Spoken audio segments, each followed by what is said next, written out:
Hello,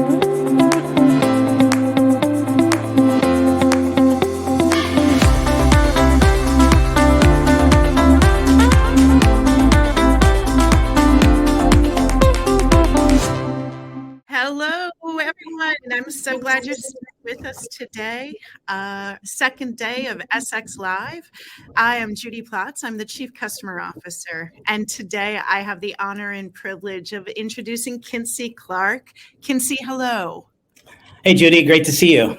Great to see you too, Kincy. I'm going to do a little intro of you so that the audience knows and can hear about your amazing background. First and foremost, thank you for your service. You're an Army veteran, and that's so important. And I appreciate your service there as well. But I appreciate yours, Judi. Thank you. Thank you. You're coming to us today to talk about the love languages with finance. I'm really excited about this topic. I think it's well overdue for a lot of support and success executives. But you're coming to us with 12 years experience, strong team leadership, program management, strategy, operations, communications, technical expertise. You're the director of support at Bolt. And of course, you have built amazing, robust relationships while you've been there. You will forever be known to me as the one that got away, interviewed you for a job, and Bolt was able to get you, and I couldn't. But I'm so glad we remained acquaintances and even friends. So thank you for that. Thank you. So you are truly a servant leader. You have driven change, implementations. You have scaled organizations. And again, just so happy to have you with us today. So I'm going to throw a couple questions at you before we go to your presentation. All Kincy, right. Are you a dog or cat person? I'm a cat person. Okay. Coffee or tea? Coffee. Okay. Favorite color? Black or green? Undecided of those two. Hey, they go with the logos right there on the screen. So that's perfect. Yeah.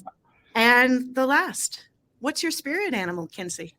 Yeah, we talked about that. If my family, I answered this question as human, but you promised that you were not going to accept that. So I think I'm going to go with wolf.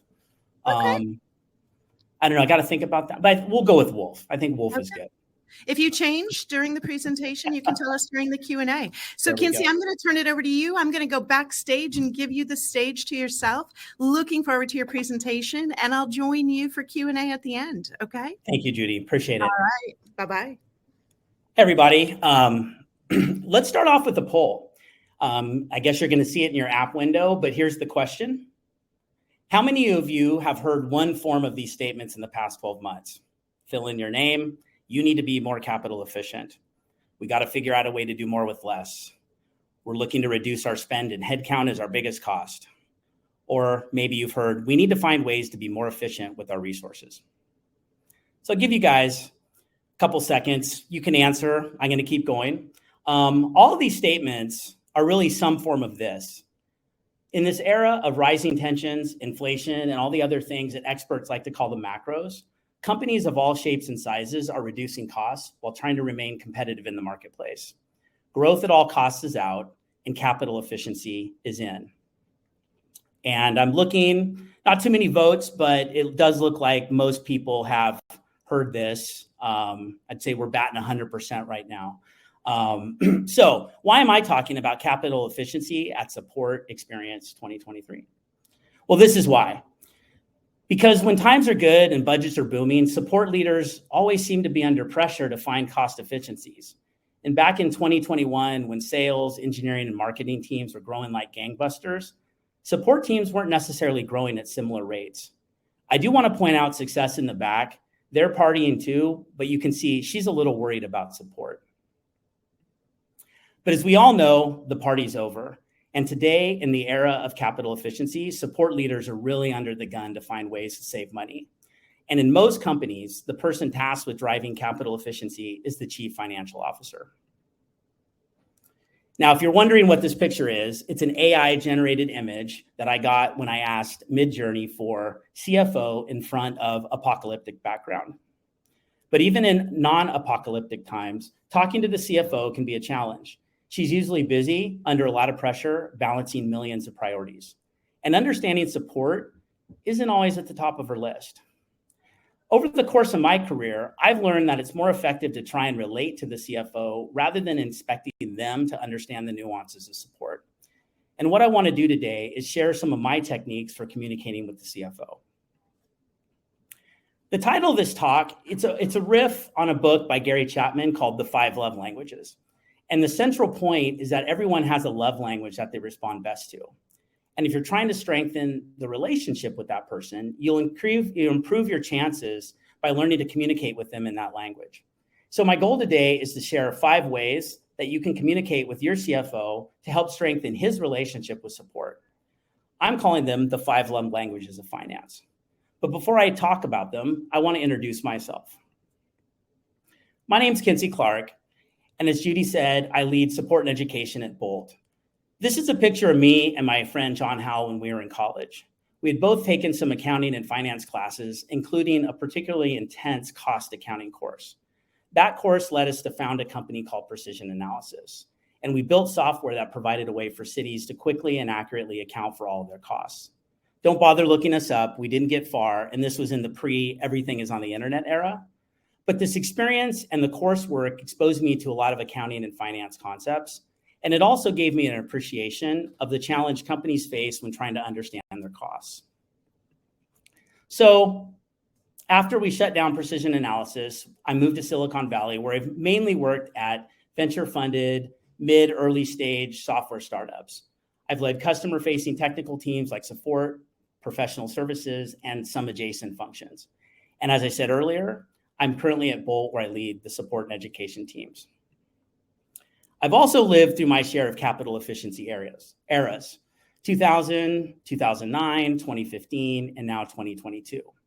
So I've had to communicate with CFOs during apocalyptic times. Now that I've introduced myself, I'd like to get an idea of who's out there. And again, you'll see another poll in the app. So if you can answer this question, how many of you are in finance accounting? I'm assuming not too many, given this conference topic. And then some kind of how much interaction have you had with the finance or accounting teams? Now, an important detail about my presentation. I'm going to use the term CFO, but what I mean when I say CFO is I'm really talking about the entire finance and accounting team at the company. Let's go ahead and look at our poll results.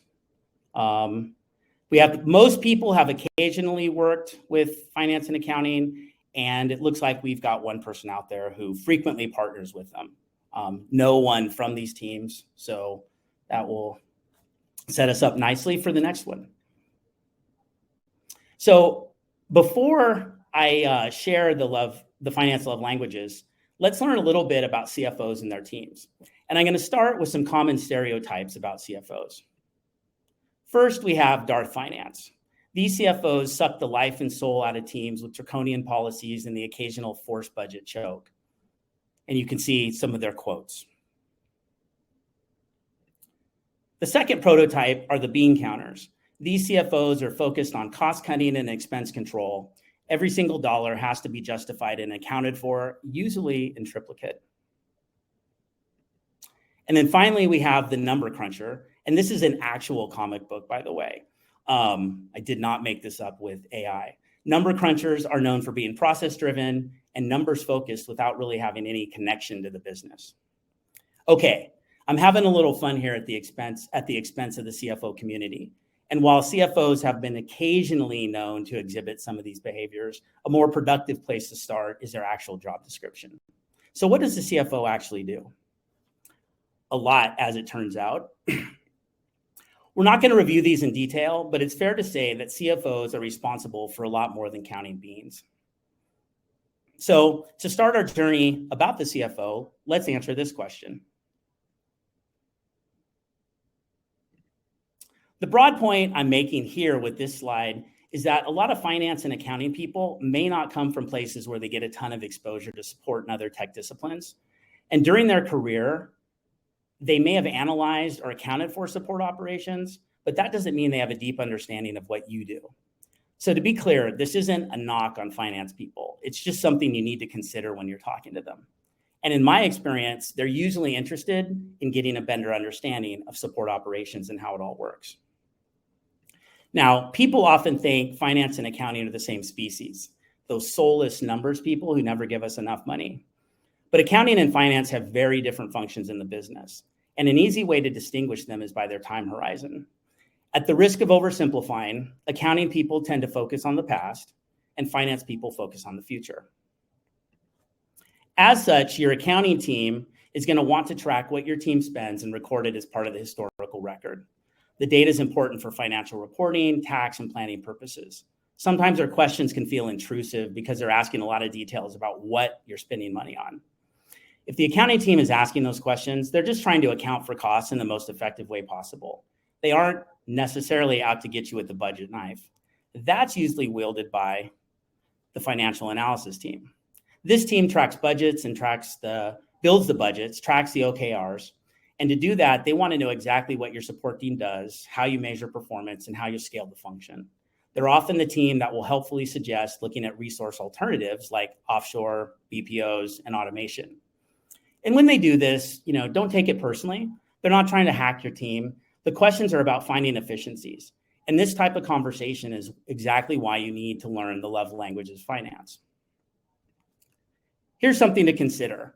Along with the IT guy and HR, the CFO and the finance team are the people that have the most contact with the rest of the company.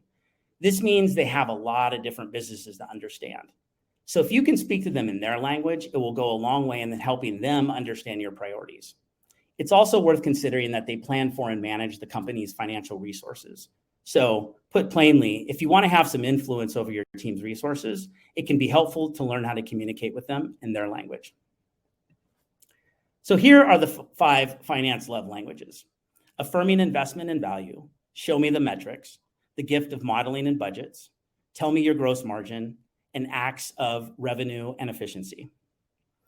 I'll give an overview of each one and provide some actionable techniques. To be clear, this is not a comprehensive list of all things finance.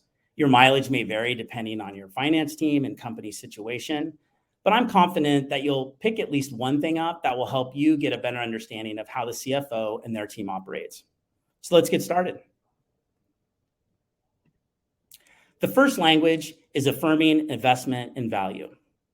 When talking to the finance team, describe yourself as an investment, not a cost. I'll say that again.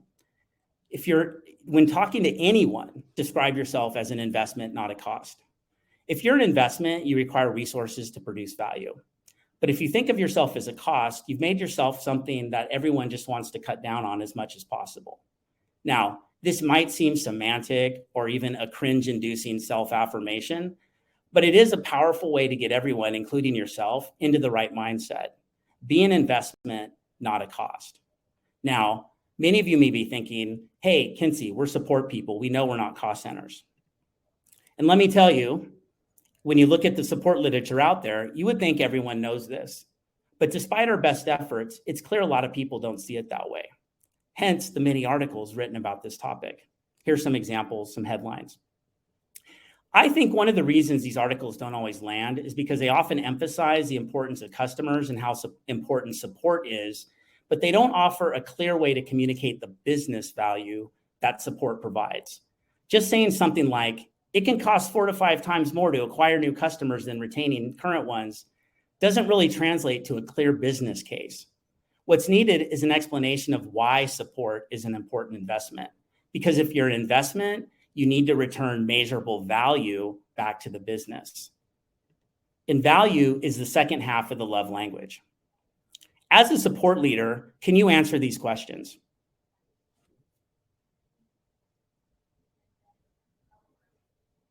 We'll talk about mission statements. Here's some mission statements that I found online for customer support organizations. While these may be nice sounding missions, they don't really connect the dots to value. And here's why. They're customer centric without making it clear how that creates business value.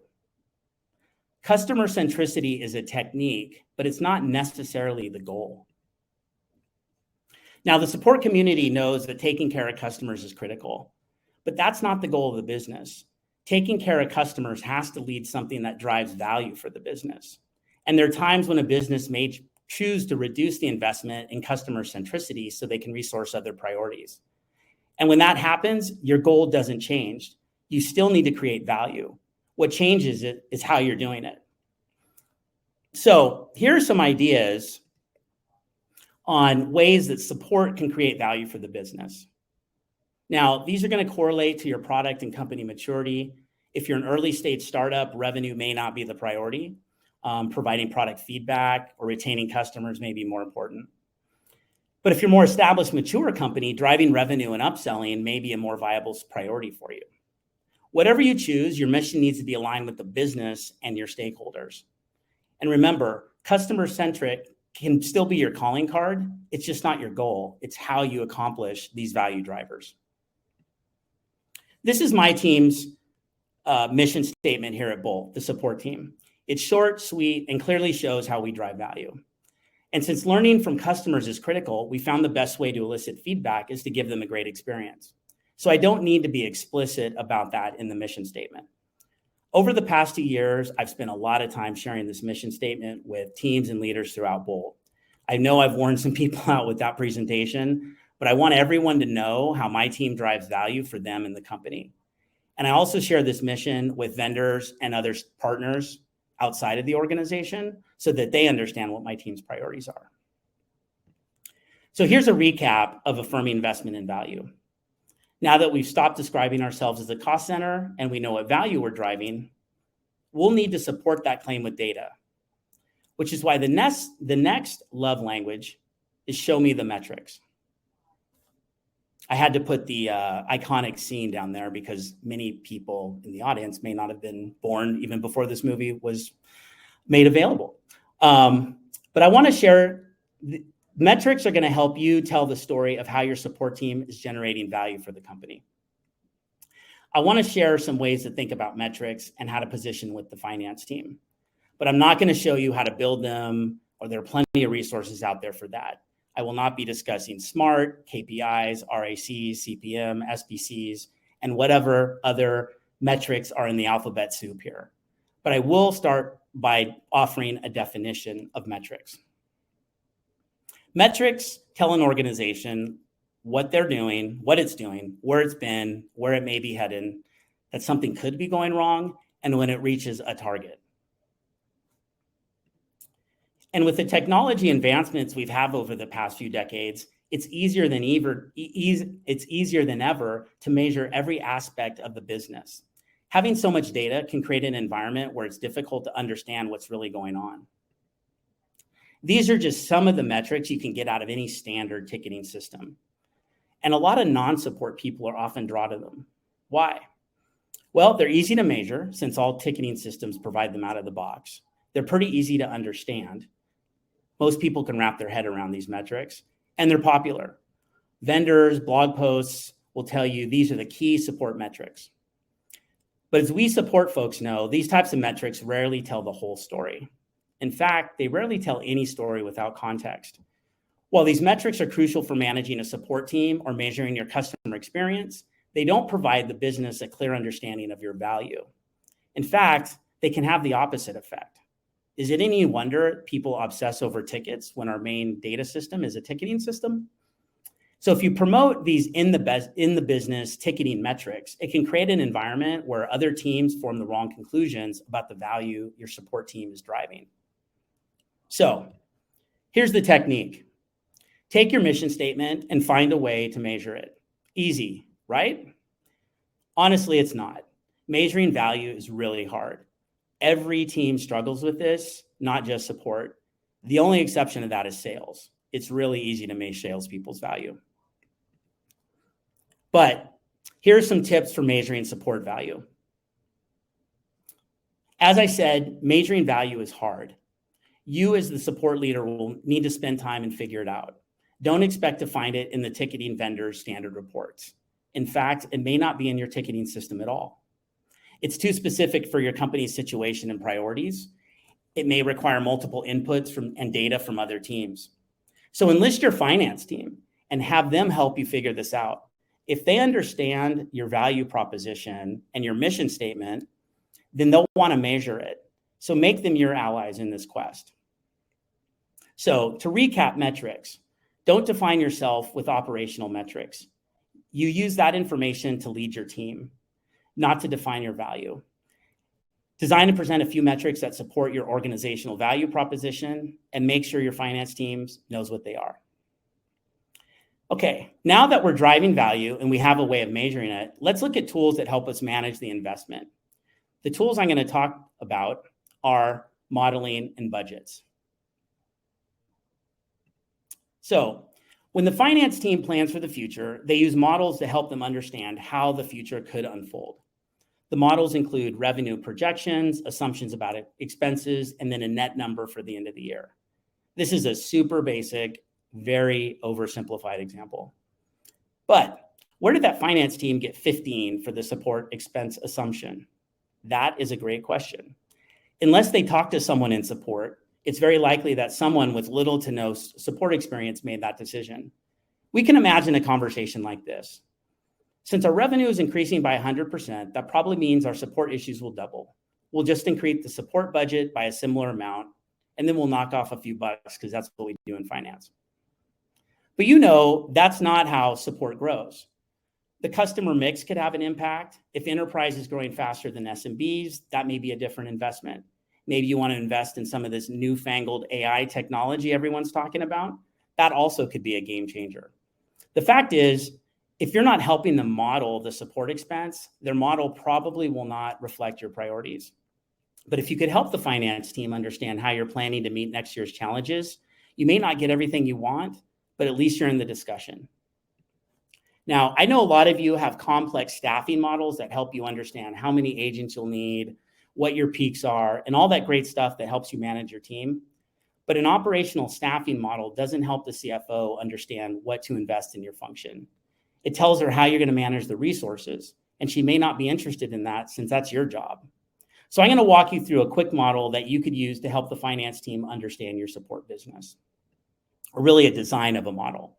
The first step is to get key assumptions that the finance team is using to build the overall model. Here's a grossly simplified version. These are things like forecasted customer growth and retention. Warning, people can go crazy with models. They want to include as many details as possible to make the model as real as possible. Modeling is an art, it's not a science, and you want just enough detail to tell your story. So my recommendation is keep it down to 2 to 3 variables and stay focused on staffing requirements. Models aren't meant to predict the future. They just help leaders plan for the future. The second step is to build some sort of formula that takes these assumptions and generate a resource plan. For most of us, that's going to be people. Here's an example of a staffing assumption I've used in the past. My assumption is that it takes X number of agents to support a product for a specific market segment. I came to that conclusion by looking at last year's previous data. And then I can calculate overall agent availability. Your team gets sick, takes breaks, has holidays, so you need to factor that in. And then the final step is to bring it all together. This model outputs staffing requirements for the next year. These requirements will help the finance team project salary and other costs related to staff increases. As you can see, I'm achieving sublinear growth relative to the customer increase. And this is what the CFO wants to see: sublinear staff growth supporting scale. I do want to emphasize this is a super simplified example model. My real models are a little bit more complex than this, but it can give you an idea of where you can start. And you can also work with your finance team. And again, this gives them an opportunity to understand what your plans are for growth. So once the model is complete, they can start budgeting resources for your team. So let's talk about budgets. The budget's a communication tool from the CFO about how much he or she is investing in your function. That's how you need to see this. It's not that they don't care about support or customers. It's just their understanding of the value you're driving in the business. So, quick poll. I'd like to know how many of you received formal support budgets in your last fiscal cycle. I'll keep going while you're entering your answer in the poll. I'll offer 2 pieces of advice on budgets. First, take the time to learn your budgeting process. Ideally, you're an expert because you help the finance team build the support model. But if that hasn't happened yet, ask for an overview of the budgeting process. I'm always surprised when I run into leaders who don't know the process for resource allocation. I can think of few things more important than understanding how you get resources for your team and function. One caveat, if you're at a startup, this process changes frequently and may not be well understood by anybody. Remember, you joined that startup for flexibility and change, right? The second piece of advice, and it seems obvious, but I'll state it for the record, is to ask for your budget. When you get a copy of the budget, set up time with finance to ask questions. Make sure you understand all the line items, the how and the when of this money being spent.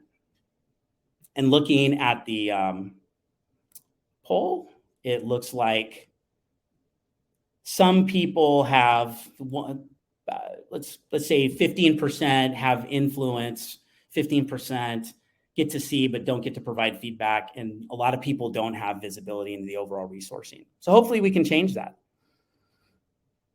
Now, sometimes it can be a challenge to get your budget, and one of those reasons is culture. Some leadership teams just like to keep that information close hold. If that's the case, my advice is be persistent in the most professional of ways, of course. But there's another reason it can be hard to get a support budget. Accounting systems don't always reflect the company's functional organization. Sometimes the business is moving too fast for accounting. Sometimes no one tells accounting that the organization has changed. But what this all means is your budget may be mixed in with other team budgets. And this is pretty common for support, especially early mid-stage companies. And the accounting team is not going to be willing to share other departments' information, especially salaries, with you. So you may have to work with them to get a clean budget for your team. And getting this can be a lot of work for them. So if you detect some reluctance, be understanding. So here's a recap for this love language. Build a resource model with finance assumptions, get them to use it. If they ask for a copy of your spreadsheet, you are winning. Get a copy of your budget and then review it with the accounting team.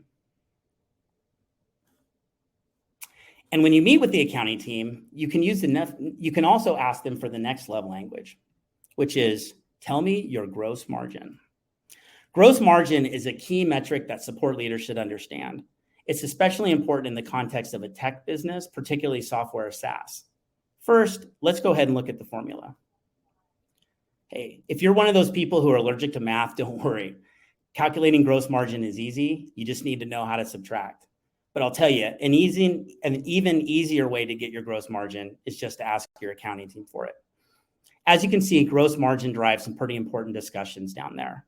Pricing, production efficiency, competitive analysis, etc. But before we get into those details, let's look at one of the accounting team's most important responsibilities.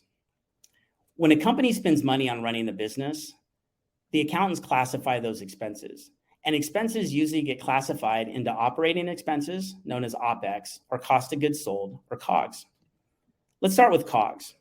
Historically, COGS was pretty easy to understand. If you built cars, cost of goods sold are the materials of labor and the metal used to build the car, right? So even in this Tesla factory, this is kind of old school COGS.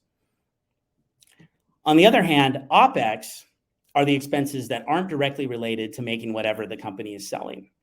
These are the most common OpEx categories. Sales and marketing, that's pretty obvious. These are the people that have the good parties. G&A, these are the classic overhead departments like HR, legal, and finance.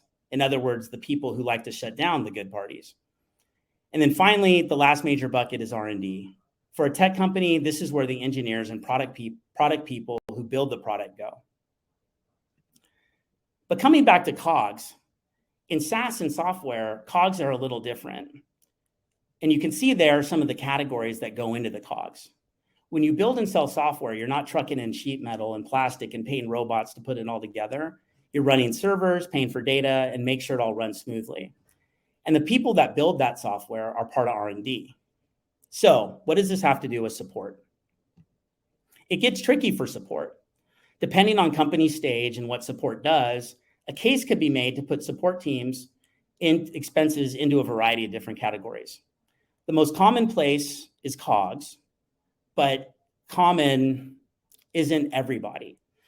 What if you're parsing customer feedback and working with the tech team to build a better product? That sounds like R&D. What if you're upselling and retaining customers? That could be sales and marketing. It's definitely not COGS. And some companies think support is administrative. And if that's the case, you'll be in G&A. Every company is different, and your accounting team is responsible for assessing that. And as seen in the earlier slide, there's not clear direct guidance from the accounting overlords on where this stuff goes. This is made at the company's level. So the accountants are making these decisions on where to go based on their understanding of the business. So if support's doing one thing, but classified as another, then the company finances may not tell an accurate story about the overall business, which brings us back to the key story the company can tell, which is gross margin. Gross margin is a pretty simple product. You want the product to cost less than the price you're selling it for. If not, you're going into the red on every sale, and you're not going to make it up on volume. So when you build cars, there's a lot of COGS, metal, plastic, labor. But software has much smaller inputs than a car. That's why it scales so well, and that's why it's such an attractive business. Tesla's gross margins are actually pretty high for the automotive industry. The software is bananas. Look at that, 75 to 90%. That means for every dollar of software sold, it should cost only 10 to 20 cents to maintain it. Now, remember this slide? Support is usually in COGS. And if you remember the gross margin formula, COGS is one half of the equation. So if you need higher gross margins, you need to lower your COGS. And I think you know where this is headed. So I'm going to bring it all home with an example. Here we have a very fictional company, very simplified gross margin worksheet. In column D, you'll see that we have some pretty aggressive revenue goals. And to help fuel that expansion, the company wants to raise funds. But the investors think last year's gross margin is a little low. They'd like to see at least 70%. So projection 2 shows what happens when the finance team gets creative with the numbers. Why did support take the biggest hit? Because in this dystopian world, the finance team felt that's where they had the most flexibility. Support people always figure it out, right? Okay, this is a very simplified and abstracted scenario designed to make a point. A ton of other factors are going to be considered, but we as support leaders have to know that tough decisions are often made for these types of reasons. It can be confusing when other teams' budgets are soaring and you're being asked to save pennies. That doesn't mean the CFO is a customer hater, nor does he think support is a waste of resources. He's just trying to make this fundraise work, and this is the path he can take. So let's recap gross margin. Find out how you're classified and understand your impact to gross margin. Something I want to make sure everyone understands. Gross margin is not just about reducing spend. If a business has high gross margins, that creates opportunities for investment to innovate and transform the business. And as we've heard today, yesterday, and tomorrow, there's no shortage ideas for that type of transformation. I'll wrap up with the fifth language, acts of revenue and efficiency. The fifth language is really what warms the CFO's heart. Just talking about increasing revenue and efficiency will bring a warm, rosy glow to any CFO's demeanor. And if that leads to increased business profitability, now they're really lathered up. So how can a support leader get into this conversation? The first way is to find ways to increase revenue. Now, let's be clear. Many companies are not in a market position where they can charge extra for support. You may not be in a position to charge anything for support. At the end of the day, customers pay for the value they get from the product. And in early stage companies, support is one of the teams that just makes the product work. But here are some ways you can change the script. Back in the last century, when phones had cords, software companies included a maintenance fee as part of their software offering. This fee was typically 10 to 20% of the list software price, and it was meant to pay for support, product upgrades, and bug fixes. SaaS changed all this. Vendors quickly moved to a model where customers were just billed a single monthly charge, and the idea of maintenance really has disappeared. But as we know, support is a critical part of any tech company's offering. So something to consider is just including support as a line item on your sales orders. You don't have to charge extra for it, but just having it there could create an awareness that support adds value to the business. There was a time when I wasn't a fan of charging for support, especially at early and mid-stage startups. But after meeting the head of support at Iterable, Neil Smith, at Support Driven's leadership conference earlier this year, I've started to really change my mind about this. Neil gave a great presentation called Navigating the Transition from Free Support to Paid Services. And I strongly recommend anyone who's interested in learning ways to think about charging support to check it out. Yes, the support team is typically the one on the blame line for customer retention, but even the most crusty CFM would admit that support plays an important role in that process. I haven't spent too much time thinking about this problem, but I'm sure someone out there has cracked the code on how to measure the support contribution to the retention number. To be clear, it's not going to increase revenue, but it does align you with monetary value. And then 2 other opportunities are cross-sell and upsell. I'll come clean here and acknowledge that I don't have a ton of experience doing this. I briefly flirted with the idea in a few places, but quickly came to the conclusion it wasn't going to work in those situations. That said, I know it's something that support leaders in more mature organizations are tackling. So you may want to talk to them and get some ideas there. So these are 4 pretty standard ideas for creating a revenue stream that is associated with support. They may not be the best move for you and your company, but I can guarantee your CFO will love you a little bit more if you at least consider it. And then the other half on improving efficiency. If your team is in a position to drive revenue, the next best way to a CFO's heart is to create these efficiencies. But it doesn't always have to be about cutting costs. I'm not going to spend time on this topic because there have been a lot of great speakers at this conference who presented a lot of ways to save money, improve productivity, and just drive a better support business. But I'll remind everyone of this. All but the most miserly of CFOs are interested in learning how to make support teams more effective, more efficient, and scale sublinearly.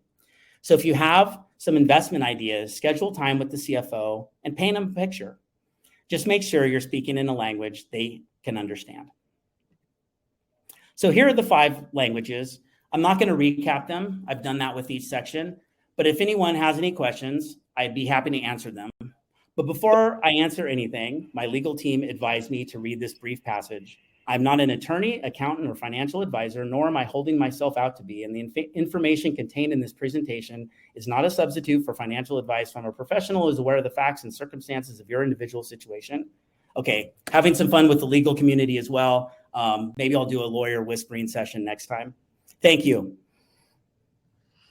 Thank you, Kincy. Great presentation, great insights. I love the 5 love languages. Clearly, there's a lot to learn. I think, we all know we need a beautiful relationship with finance. And really, I'd say in my very long career in support, I'm glad to see the last, really, I'd say 18 months, there is more focus here. There is a lot more attention being paid. So I'm glad you did this session. I do have a couple questions for you if you have a moment to take some questions. Absolutely. We talked about, or you talked about, I should say, metrics. And you mentioned, KPIs and being able to tie some metrics. If you choose your metrics poorly, you can break your organization. Right? You can go after the pursuit of a bad metric in order to cut cost or, do something to make another group happy. But in fact, it'll bring your support org to its knees. You've been in the industry long enough. Do you have an example of a time that you did that and you regret now going after a specific metric? Yeah, I think a common theme on that metric is tickets. I think everyone just obsesses over tickets. And it's what we do in support. We tend to handle tickets. And I'd say I've made this mistake on multiple occasions where I over-indexed on, either volume or something involving tickets. And then leaders are left with the impression that if we just reduce these tickets, like everything will be great. But that's not necessarily the case. There's a lot of nuance with tickets. And as we all know, like there's hard tickets and there's easy tickets, and there's just a lot of different flavors of tickets. And ticket reduction in and of itself, depending on where you are, may not be a great idea, because if you're reducing, like the customers aren't communicating with you, and there may be times where you want those communications. So I think that I don't have ticket volume. I think if I had to be pinned down on a metric, I think ticket volume is just one that, in my experience, multiple times I've made that mistake. Okay. Thanks for the honesty and transparency. That matters. We've all made a lot of mistakes. I can say for sure. I've either over rotated or over pivoted or pivoted to the wrong thing because I was trying to please a lot of masters, right? Yeah. When you run a support organization, you do have a lot of masters, your staff, your customers, your CFO, your CEO, et cetera. So it happens. It happens to the best of us all the time.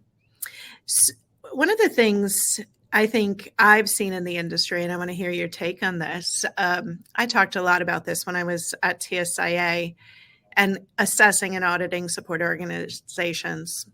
Short-term planning, short-term gains, long-term planning, long-term gains, right? And I see a lot of support organizations, and I'm going to pick on tools. As a tool vendor, I feel like that's a safe place for me to pick right now. We still have support orgs that are on legacy systems. We have them on systems that are not even, in production anymore. The company went out of business, but we still have this legacy ticketing or case management system. And AI, just in the last, let's say, 100 days, has come out of nowhere, and companies have blossomed overnight. But the budgets are set. Yeah. Right? How are you going to go back now and open a conversation with finance? Do you have any tips and tricks for somebody sitting in your seat at another company? Because now all of a sudden I'm hearing about AI and I have nothing in my budget for that. Didn't even see this coming on my horizon. What do you think there? How do you approach the conversation? Yeah, I think my experience has been I'm getting pressure to implement these tools or at least evaluating them. And then my feedback has been exactly what you said. Like, I'm spent for the year.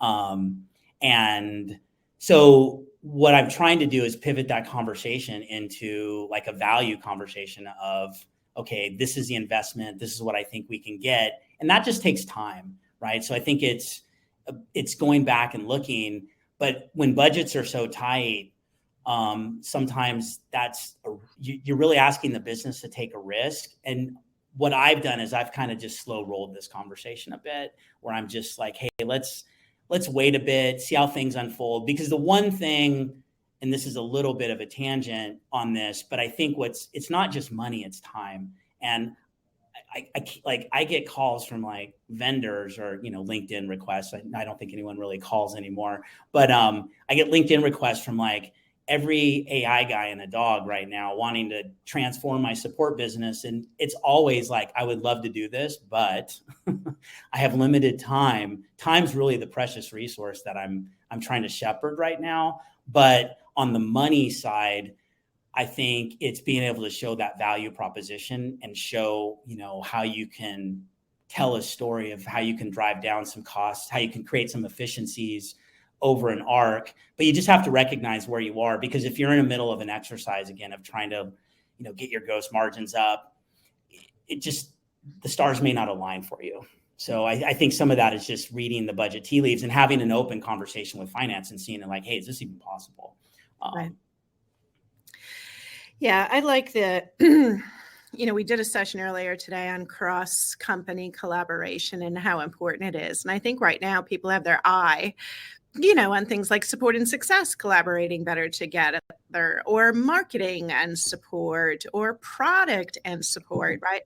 I think, the tune here of having finance, be present and be a part of and to come in, to, as simple as it sounds, to staff meetings, to come in and be a business partner, when you do your quarterly reviews, it's nothing to look around and see. Oftentimes finance isn't invited at all.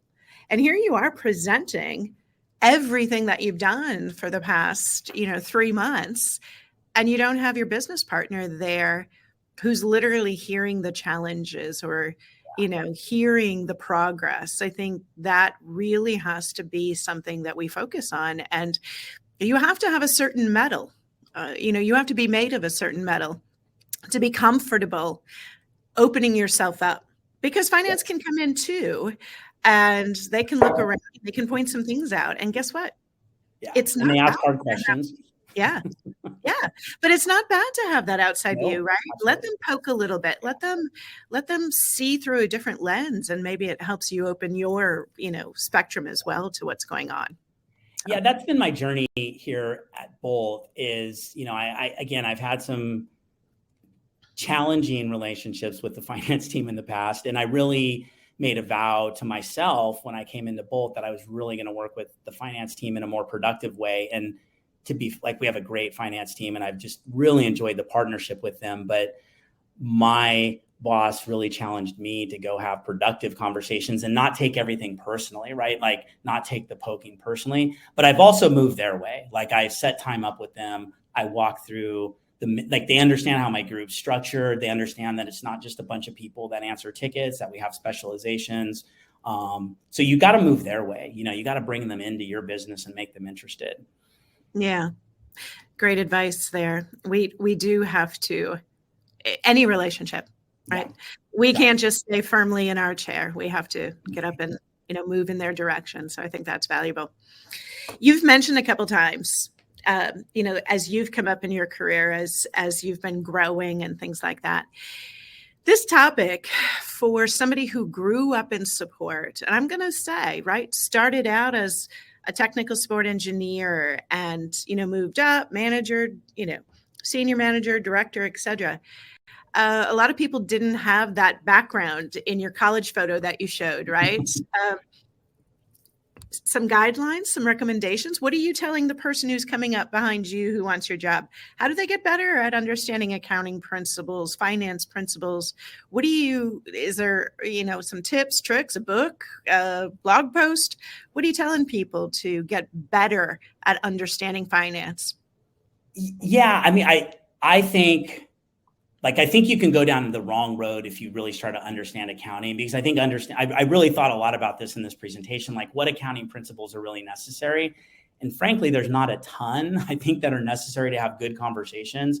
But I do think knowing how to drive a spreadsheet is really important because the finance teams communicates in spreadsheets. And if you can present ideas to them in that format, I think that's really important. And you have to know how to do more than a sum function. Like one piece of actionable advice I've given my team is like, hey, let's do some data analytics courses and let's learn how to use Excel.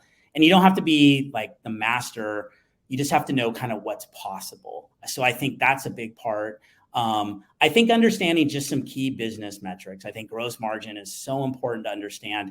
And I'm a little embarrassed to say I didn't really pick up on this until not less time ago than I'm willing to admit in public.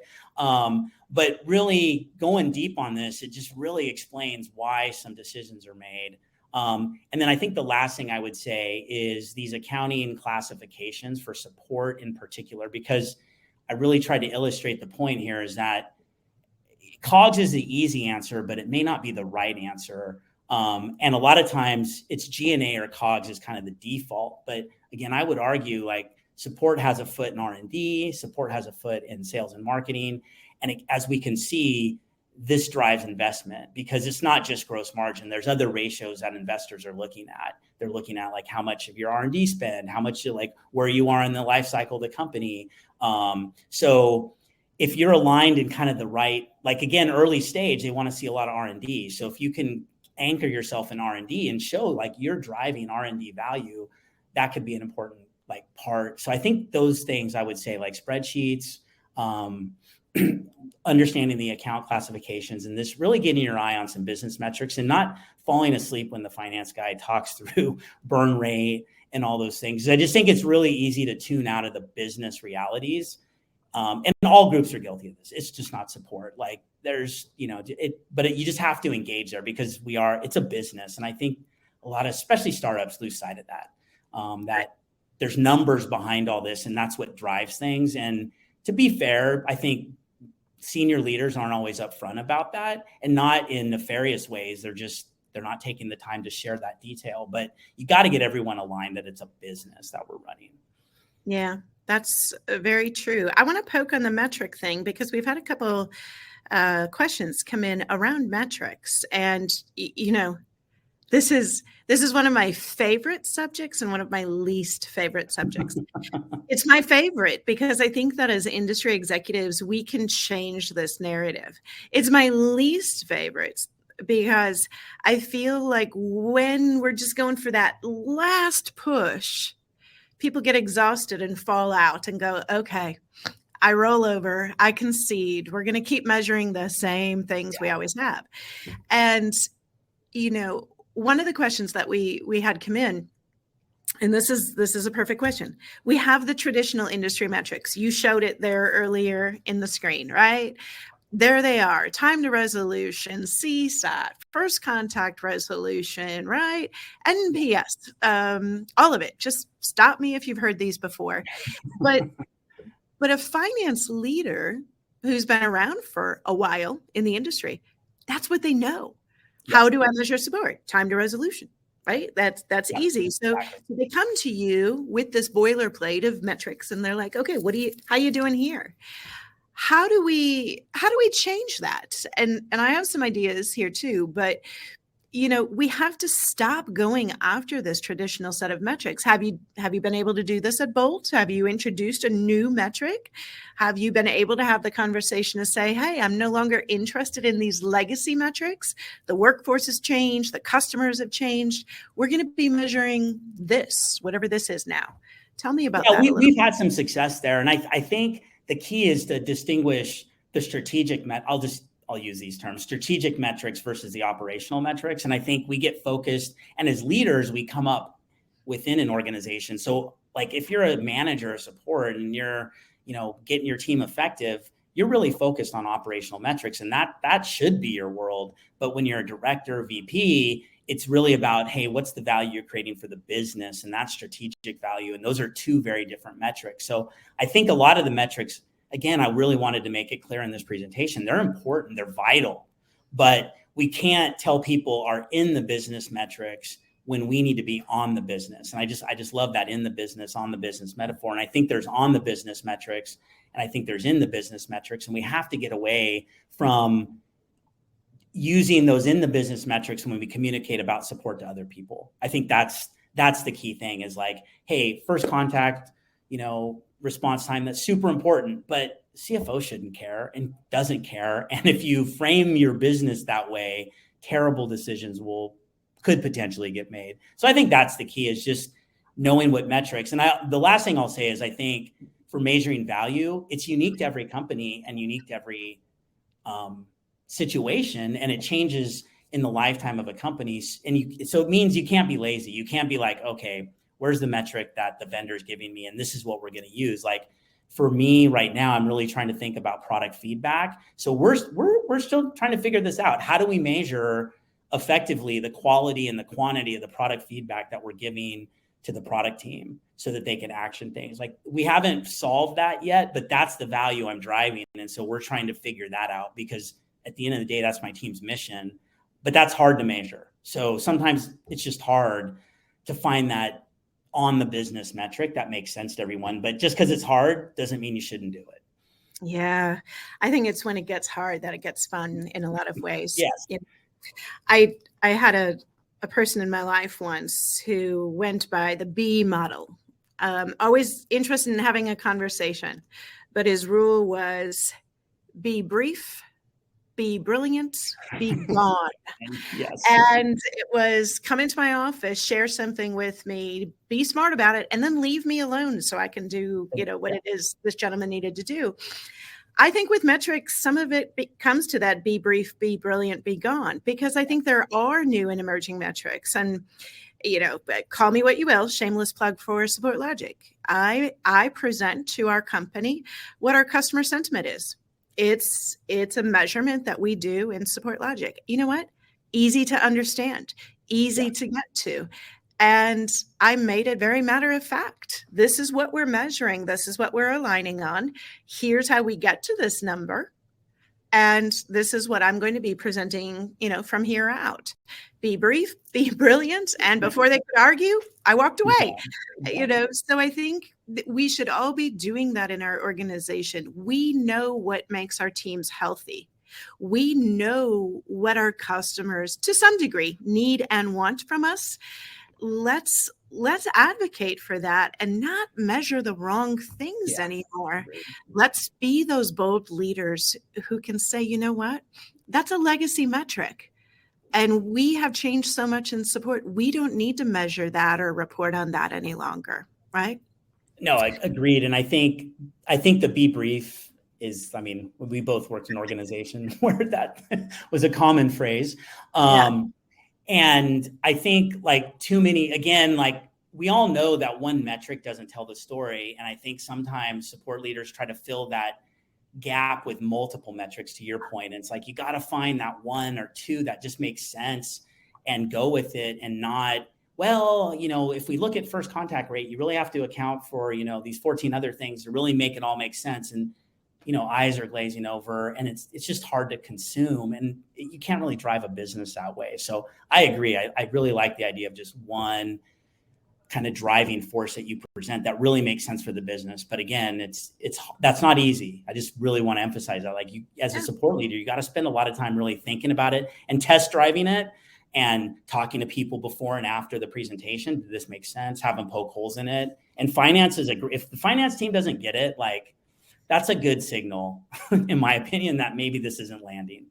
Yeah.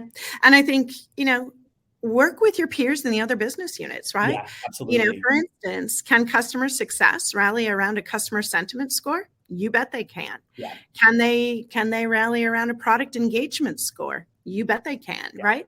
Now, all of a sudden, we have buy-in from other business units who want to see us report that metric. I think that's important. Yes, exactly. Totally agree.